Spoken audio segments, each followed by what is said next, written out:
Hello, everybody. Bonjour, tout le monde. I hope everybody is doing well today, and I hope that you guys are having a great Tuesday afternoon. So, hello, Addison. I believe that you're new to the channel. Thank you for being here.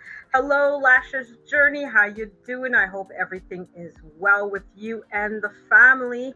I know we've been missing each other the past couple of weeks, but I'm glad that you're here and able to catch this live with me. So today is going to be an art review. So I'm going to review an art movement in particular. So I will be showing you guys a little bit of photos, but not of mine. But I'm going to be talking about a particular art movement called avant-garde. Hello, Charlene. How are you? Thank you for being here, Charlene, and taking 2 minutes to join my live. I believe this is the first time I'm seeing you on my channel as well. So thank you for being here and spending a few minutes with me.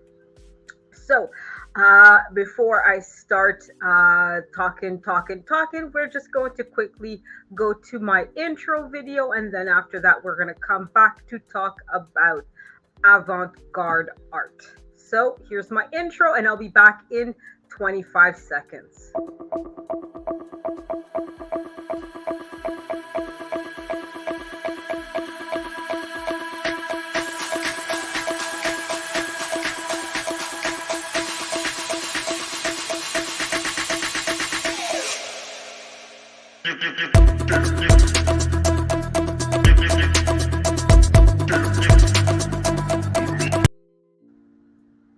So there we are. That's of course my nice little lovely intro.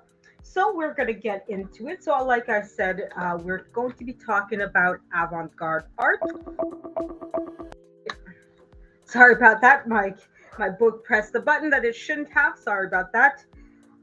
Sometimes I get a little clumsy and things happen in consequence. So as I was saying, we are going to be talking about avant-garde art. So I'm just sorry, I'm getting to my notebook so I can get to the notes that I took. So it's not, a particular artist that we're talking. As often that's what I do as well. As I talk about a particular artist or an exhibit that I saw at the museum. This is an art movement. So to talk a little bit about avant-garde. So basically, avant-garde art is something that started in the mid 1800s. And it's technically okay. Great. I'm glad that you're doing well, Lashes. Good to know. Good to know. And I hope Charlene and Addison, that both of you are also doing well as well. So avant-garde started about the 1850s, give or take. So mid 19th century. And it's a French word, avant-garde. Usually was a French term for a particular part of the military that would be sent out first to sort of, do some reconnaissance and to check out the fields, check out what's going on, etc., and then come back and report to the main guard or whatever of what was going on. So with that idea, that's where art kind of took it and said, okay, these are going to be artists that are the first in the field, the first to do something, right? So basically, that's what avant-garde is that it's individual artists that are doing something for the first time. They're transforming, they're doing something that may be different from what the norm is, what the statu quo is, right? So they're basically characterized by an aesthetic innovation that oftentimes is initially unacceptable, right? So the first avant-garde artists were often rebuked by the statu quo or academic art, and they often were not featured in exhibits, in museums, etc. People complained about them and said this is unacceptable, etc., etc. So of course it created a lot of problems and a lot of difficulties for these artists that were new and doing things differently to be accepted, right? So obviously, avant-garde really is about, like I said, going against the norms of the academic arts and realism in particular. Okay, and really just establishing their own norms or agreeing that there aren't any norms. Okay. Um, for a lot of people, avant garde art is considered the hallmark of modernism, and it's not really a part of it's not a movement in of itself, but it's often a tool used in other movements. So you'll find that people will talk about cubist artists as avant-garde. You'll see that impressionists are often talked about as avant-garde artists. So these are all artists that are really using new techniques, new mediums. Maybe they're painting differently, right? They're all doing things different from the norm. And you have to understand is that until the 1800s, until the mid or late 1800s, I should be more specific, until then, realist art and academic art were really the standard. What's realist art and academic art? Well, academic art is simply the art that is taught in schools, and oftentimes they're teaching students to be realist artists, right? So you're portraying art as it would be seen in the real world. So if you're trying to do a portrait, you're portraying the person as you see them, right? You're doing little to no embellishing, okay? And if you do embellish something, you're trying to achieve a an artistic embellishment, right? There are certain artistic standards that you're trying to fulfill and really try to make sure that you're doing by a certain standard. So even if you're not, 100% artistically accurate, or realistically accurate, I should say,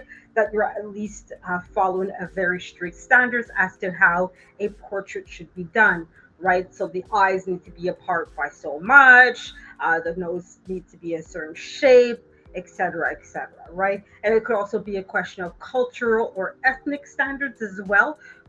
So maybe a slave owner who wanted to do a painting of their slaves would portray themselves in a certain way, but portray the slaves in a completely different light as well, right? So that might be with realism, but with avant-garde artists, regardless of their movement, they're going to do things very differently. So you might have an artist that will portray the slave as the owner, for example. So they would be considered as an avant-garde artist, right? Because they're portraying something in a very different light from what the norm is. So that's, like I said, somebody that why is so many artists had such a difficult time because they were going against thousands and thousands of years of standards of how art and artists should do their work, their crafts, and that was the work that quote unquote guaranteed that you would get paid for the art that you were doing, right? Because that's part of why so many artists were going into art because they wanted to get paid to do what they love. So of course, if you're going against the norms, going against the grains, you are potentially putting at risk your livelihood, your career, right? So Saint Simeon Orland Rodriguez, in his essay L'artiste, le saint et l'industriel, was one of the first to describe the movement and one of the first to use avant-garde. Like I said, he did not coin the term, but he was the one that was one of the first to use the term to talk about artists that were going against the grain, against the norm. Okay, so to give you guys a little bit of history on avant-garde art. So I talked already about the term coming from the French military to describe a small reconnaissance group that would go ahead of the main force to relay back some of the information that they gathered about the situation. And then was used later on by the left-wing French radicals in the 19th century. So obviously, at some point, you're talking about, let's say, the Civil War in the U.S. At one point, eventually, you're also talking about, of course, World War I and World War II, in which was obviously fought mostly in Europe, but by many different countries. So you're talking about a lot of things that are radically different, right? Because even though a quote unquote world war is something that's not new, even though we talk about World War One and Two as occurring in the 1910s and the 1930s and 40s, large populations going at war with each other is not new. But obviously, with World War One and Two, what you're seeing is, of course, a drastic, excuse me, you're seeing a drastic change in the military tools, right? You have automatic guns, you have airplanes, you have boats, right? You have new technologies that are being evolved, and consequently, way more people are passing away through war way easier because of those new technological changes. So not as many, and especially since we also have to realize and acknowledge the fact that it's mostly men going to war here. Um, Less and less boys and men are going coming back home from these wars, right? So you have a generation or two that saw a significant decrease in their male population, right? So this obviously puts a lot of the artists at work and really questioning what's the whole point of our world, of our life, if we're all just going to be sent off to war and unfortunately pass away. So, of course, a lot of artists are using these changes to really go against not only the academic and artistic standards, but against society as well. So that's why you will see a lot of artists taking on that avant-garde term to describe themselves. Um, so again, like I just implied as well, avant-garde art really tries to associate itself at first, at the very least, to that desire to change the world back to how it was and to be much more pleasant and peaceful and really go against things that bring us to horrible places. Hello, hello, James Gippy. How you doing? Thank you for the thumbs up. And I hope you guys also participate in the poll as well. And those who have a community tab, if you can share me out, it would be much appreciated as well. Hello, BMC. Hey, how you doing, Cookie Monster? I hope you're doing well, Black Money Corp. And thank you for joining me and being here. And yeah, thank you for listening to me in the background. And don't worry, guys, if you're just listening to me in the background, that's absolutely fine. I know I'm here, blah, blah, blah, in a way, and it's absolutely fine if you guys are just playing me on the backlist on one of your playlists and you're just listening to me while you're doing your yard work, or maybe you're like Lash just playing with the kids or something. That's absolutely fine. I get it. You guys have other things to do other than listen to me. So thank you guys for taking the time out to at least play the video, play my live, and to listen to me in the background. That's absolutely fine. So we're going to continue. And I hope James and Black Money Corp, I hope both of you are doing well today on this beautiful Tuesday afternoon. At least it's beautiful here in Montreal. I hope it's beautiful around your corner where you guys are at. So we're going to keep going, guys. So there were also many attempts to define and contextualize avant-garde by many different artists. But like I said, this avant-garde isn't necessarily a movement in of itself. It's often used as a tool to describe many different artists in many different movements. So it's not necessarily one movement in itself, which is why it's so difficult to explain exactly what avant-garde is to everybody. Because even though I gave you guys a definition earlier, that's not a definition that applies 100% to everybody in every single possible way. So you'll get different definitions, or people add in other things to what avant-garde art is to them, right? So there is, nuances, different context, different interpretation of what avant-garde art is. And basically, for some people as well, avant-garde is not just a question of a military or hey, art and adventure with Tasha. How you doing, Tasha? I hope you're doing well. Thank you for being here. Welcome. I shared with everybody earlier, but I think there's still some digital food and drinks at the back. Yeah, over there. Yes, that's right, right there. That's right. So help yourself. There's cookies, as you can see. There's muffins, there's chips, there's dips, there's everything. Yes, yes, there's even, yeah, as you can see, yeah, yeah, that's right, Tasha. There's some alcohol, there's some adult drinks. So feel free, Tasha, go ahead, pour yourself a cup or whatever you like. It's all free on the house, guys. So of course, you guys are all welcome to the digital food. So please feel free. And I hope, Tasha, you're doing well and enjoying. I hope, Tasha, that you're having a beautiful day. I hope the day is beautiful. It is very beautiful, although a little hot where I am, but still very beautiful here in Montreal. So have a seat, enjoy the food, the drink, and my conversation. I am talking about avant-garde art, and I just finished explaining some of the basic concept of avant-garde art, which is really simple. Our avant-garde art is there to go against the norms of society and art in particular. It started around the 1850s and still technically going on now, but not necessarily as important as it once was. So, for some people, I'm going to continue.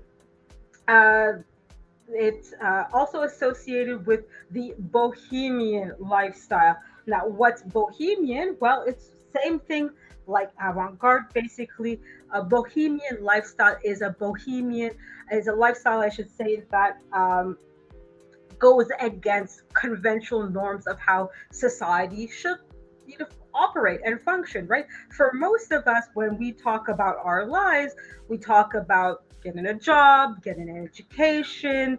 You go to school, you do a 9 to 5, right? You get married, you have kids. That's the typical norm that most of us expect to be doing, right? You have a house, an apartment, you live somewhere, right? But for somebody that's bohemian, they just might decide, okay, I'm not getting married. I'm not going to have kids. I'm going to live in an RV and drive up and down the coast. I'm going to go from one coast to the other coast. If you live in Canada or the US, etc., they live unconventional lifestyle, right? So that's a bohemian life. So uh, in that kind of idea, art that's avant-garde is that same idea. It goes against what is normal in art.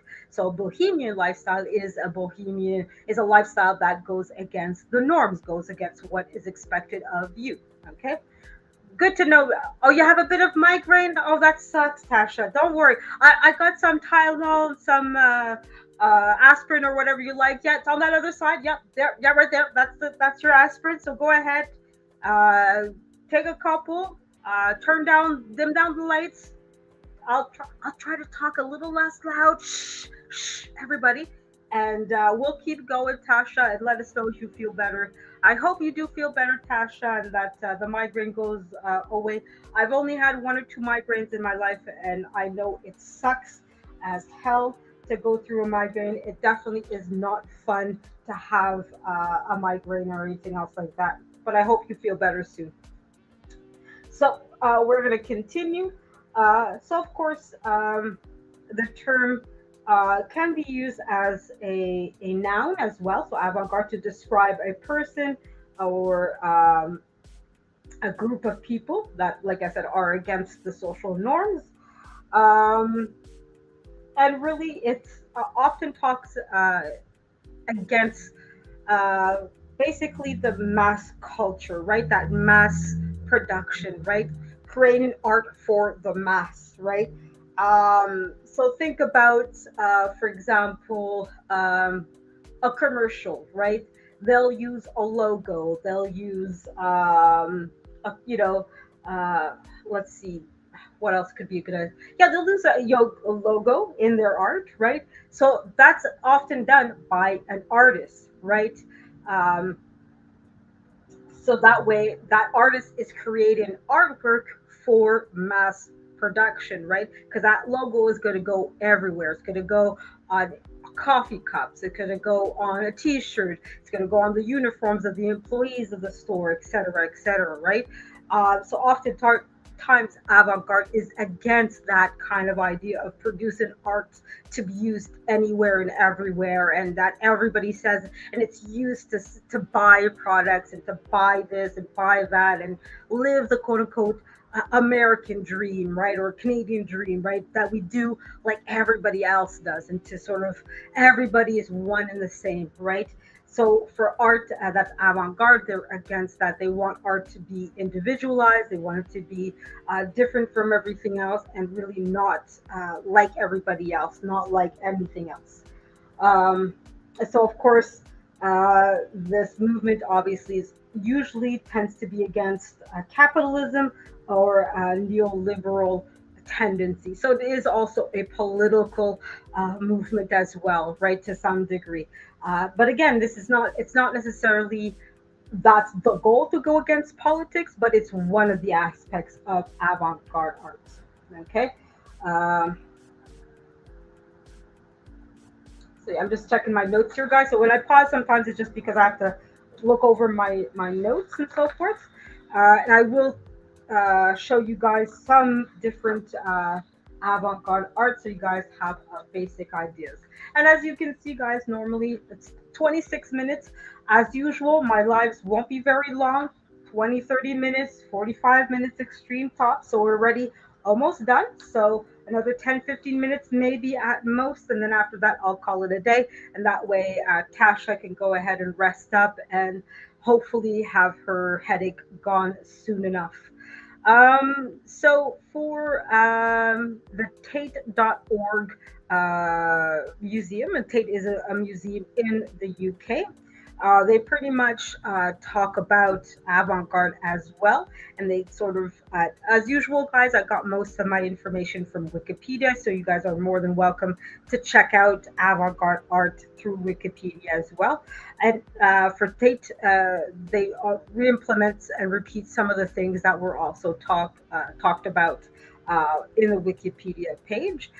So for the Tate Museum, avant-garde is art that is innovative, introducing an introductory. So it introduces a new concept, a new technique, a new way of doing things, or explore new forms of art as well.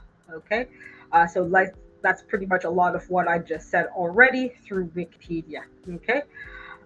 So this is, like I said, why so many contemporary art, in fact, most contemporary art is considered um, as avant-garde, because a lot of what we do is basically new and different from what was done before. So if you just excuse me, guys, a moment, I just have to mute myself because I have to cough. So just give me a moment.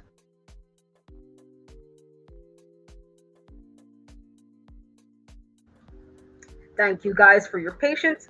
So yeah, so we're going to talk about a few artists and artworks that are considered as avant-garde. I won't go through the full list here, but I will show you guys a little bit of avant-garde art. And as you'll see, it really is, varied and deals with a lot of different types of art forms or art movements.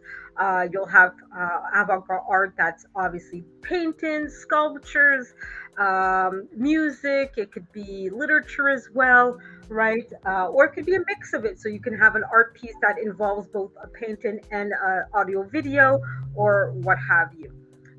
So some of the names that are considered as avant-garde are things like, or people I should say, like Andy Warhol, Marcel Duchamp, Edgar Degas, Pablo Picasso, and Jackson Pollock. So we're going to look at Jackson Pollock in specific, but I'm just going to go ahead and just give me a second here. I'm just going to pull up the Wikipedia page for Jackson Pollock, but that's obviously a name that for a lot of you guys, you know the name Jackson Pollock. At the very least, you know the name, but not necessarily all about him. But we're going to check him out together here, guys. So I'm just going to share the screen with you guys here. Give me a second.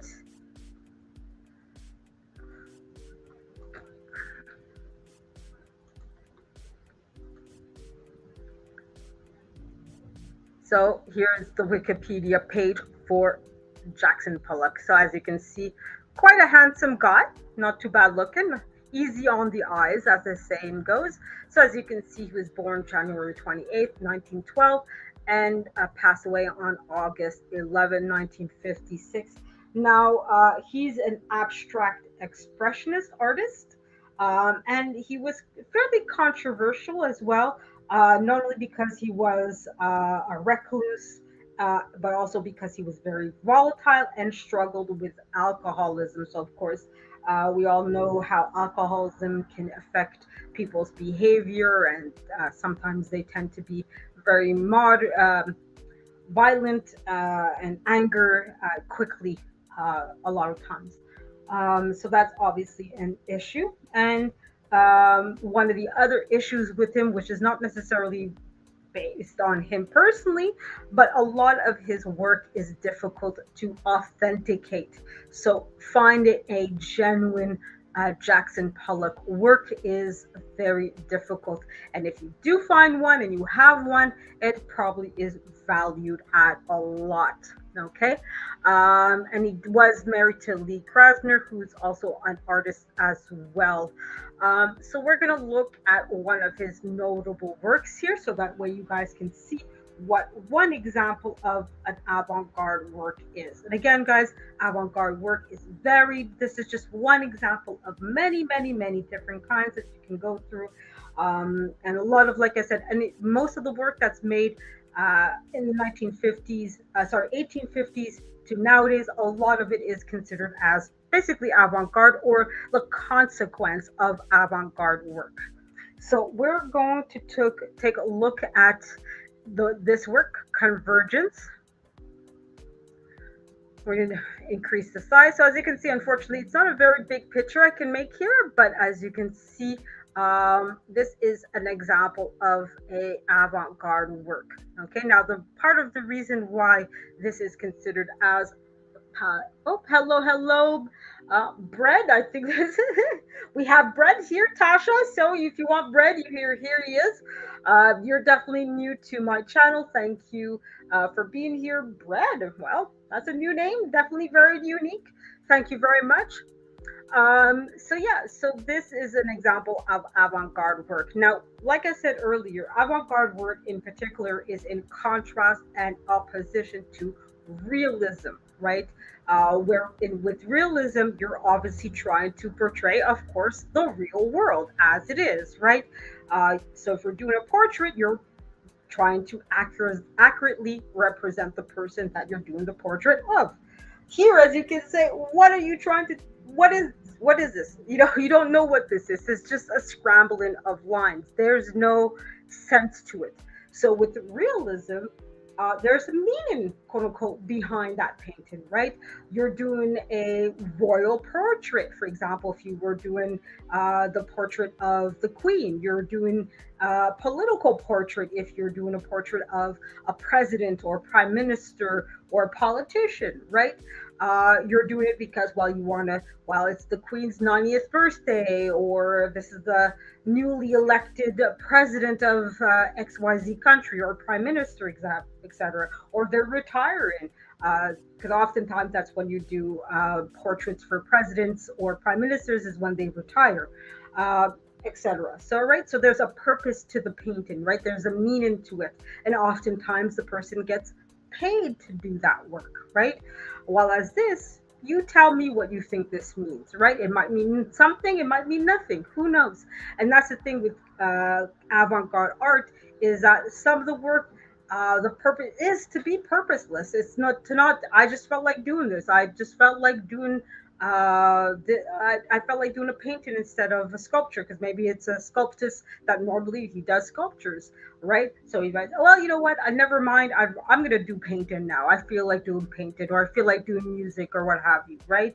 So there might not necessarily be any kind of meaning or purpose to their art.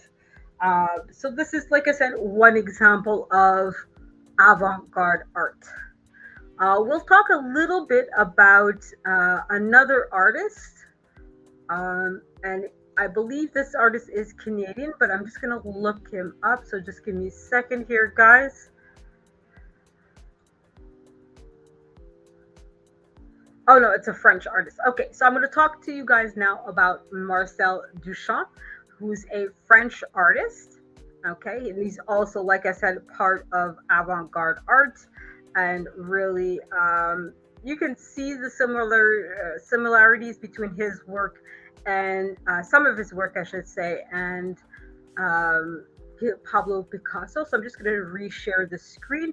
So I'm not going to go into big details, and I'm going to end after speaking about Marcel Duchamp and call it a day. So I'm just going to share my screen again, guys, and I hope you guys are enjoying this and or learning from today's video.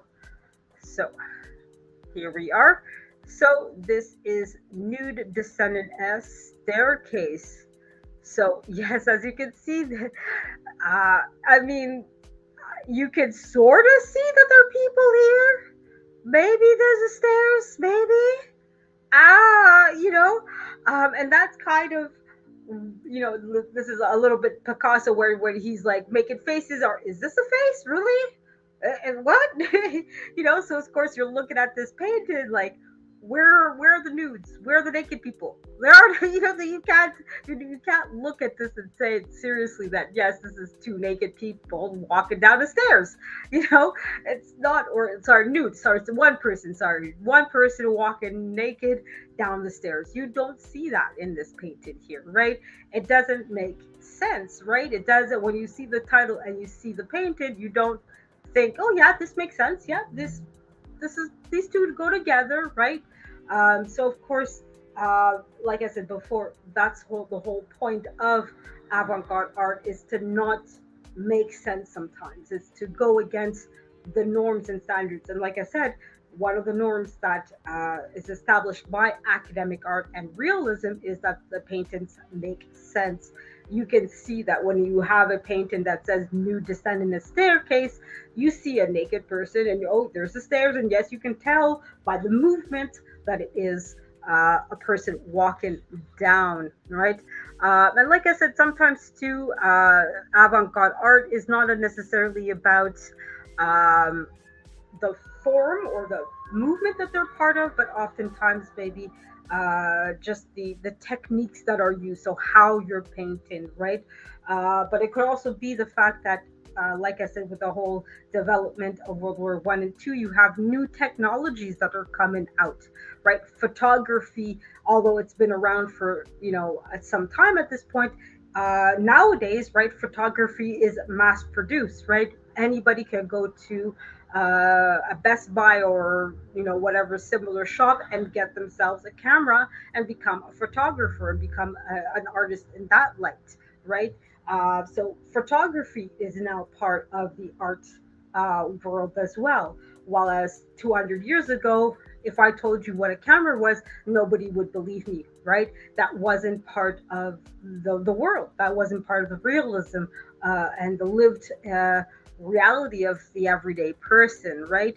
So you have new technologies that are coming in and changing, well, what's art? Is it a photo? Well, yeah, most people these days consider photography as one of many forms of arts or tools that can be used by artists to integrate into their work and so forth. So that's pretty much what I want to say about this theme. So about avant-garde work, okay, artwork, I should say. So I hope you guys learned a lot about this and enjoyed the live.